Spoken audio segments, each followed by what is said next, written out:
Each day they took turns teaching a subject they knew. One taught Russian literature, one poetry, another medicine.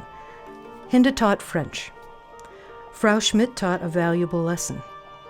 While you may have every physical possession taken from you, nobody can ever take away what's inside your head. Your education is yours forever. Hinda spent 5 months in Stutthof concentration camp. One day they said that it's enough in December, that as long as we cannot work, they're going to close the camp. It was very cold. We were in rags. Some of us, myself included, I was barefoot on the snow that day. And we sort of marched along. And while on the march, I exchanged scarves with my mother.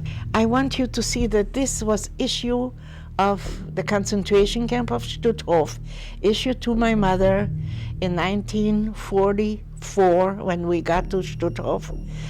And she wore it at the time on the march. And I exchanged this scarf with her, and I survived with this on my head. I have carried it with me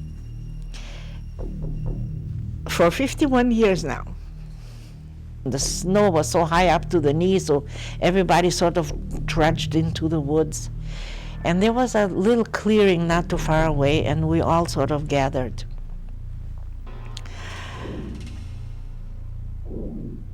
To say that it was scary was, I really can't explain the feeling then. We held very tight onto Mother, and all of a sudden it was so quiet, and we heard shots fired in the air. And that created such a terrible panic. We held on to Mother. And it was split second. As soon as we all started to run, they started to shoot into the crowd, and we saw people falling. But my first thing was that all of a sudden my hand was free, and I saw my mother running towards the guards, screaming, "No, no, my children," or it still rings in my ear. And while she was running toward him, she was shot. She fell at his feet. I turned and I ran with all the others. She had actually given me life for a second time.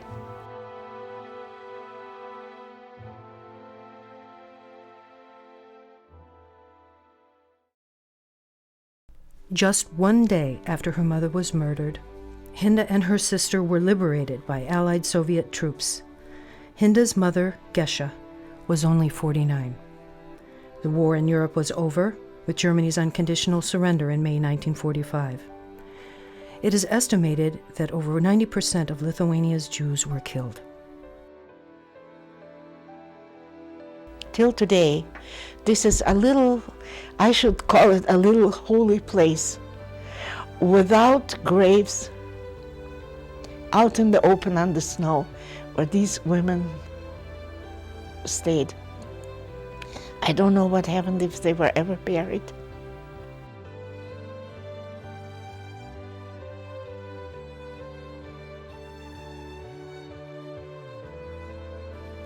After the war, Hinda and Frida learned their father and brother had survived. Hinda worked for the Central Committee of Liberated Jews in Munich, Germany. The committee helped thousands of Jewish refugees to start new lives after the Holocaust.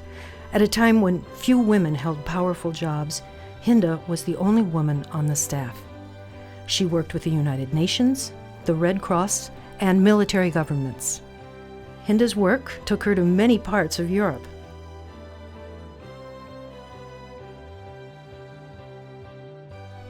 At one point, at great risk to herself, she helped smuggle an orphaned baby girl out of Russia and to Israel, then called Palestine. In 1951, Hinda moved to New York City, then to Minneapolis, to marry Leo Keyboard, also a Holocaust survivor. He was from her hometown of Szabo. They had met after the war in a displaced persons camp. She came to Minneapolis with a couple of dresses, $10 in her pocket, and started a new life. She started to be involved in social action-related things. She was very interested in human rights, but she also spoke for battered women's shelters, where she would go in and talk about the experience of being a survivor as opposed to a victim.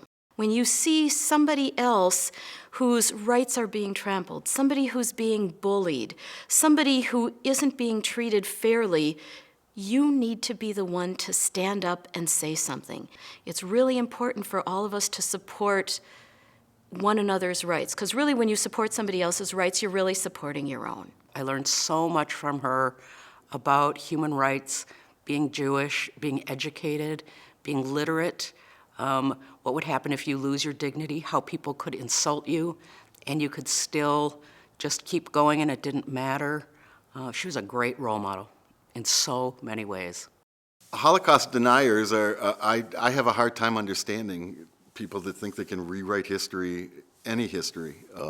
I think we have to be careful that it doesn't spread, and I think that it's my responsibility as a second generation survivor to make sure that the stories don't die.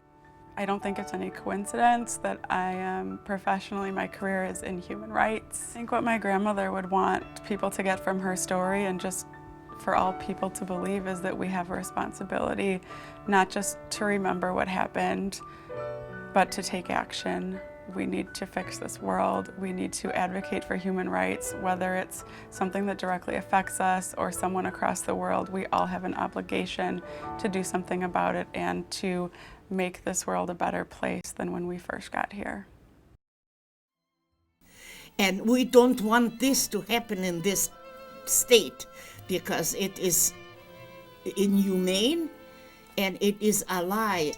And I can only tell you that when it starts with eliminating anything at all in any society, where it ends up is where I ended up. And I ended up at an execution where I saw my mother killed the last day before the liberation. 6 million were Jews and 5 million non-Jews. It was a cold January morning. I found my mother standing on her deck, and I asked her what she was doing outside in her bare feet and no coat, scarf, or gloves to keep her warm in the sub-zero weather. My mother replied, "I want to feel that cold one more time, so I won't ever forget."